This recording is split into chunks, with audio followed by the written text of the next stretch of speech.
Zoe. Oh, parang antok na antok ka. Sa bagay, ganyan naman daw yung mga buntis.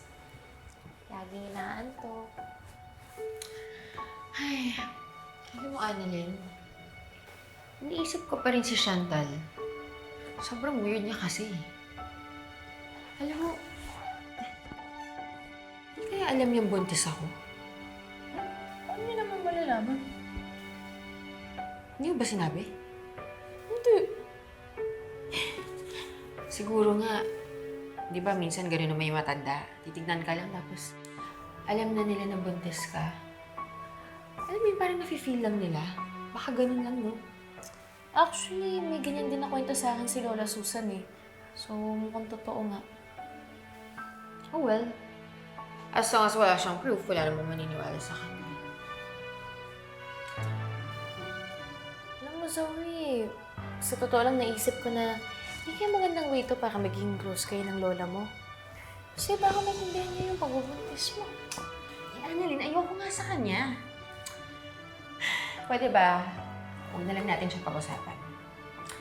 Alam mo yun, parang may kinikrave akong pagkain eh. Ano yun? Bilang kita. Pag-break ko.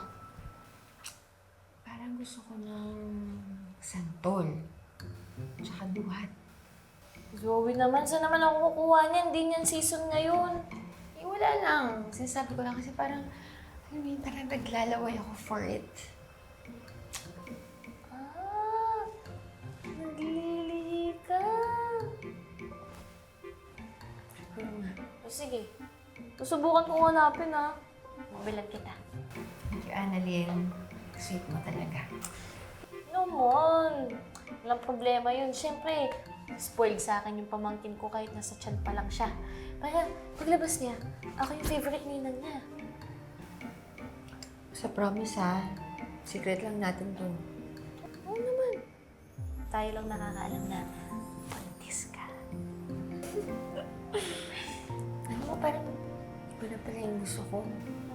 Ayoko na ng fruits. Gusto ko na ng kanin. Tsaka condensed milk. O kaya ice cream with... Pwede ano na lang.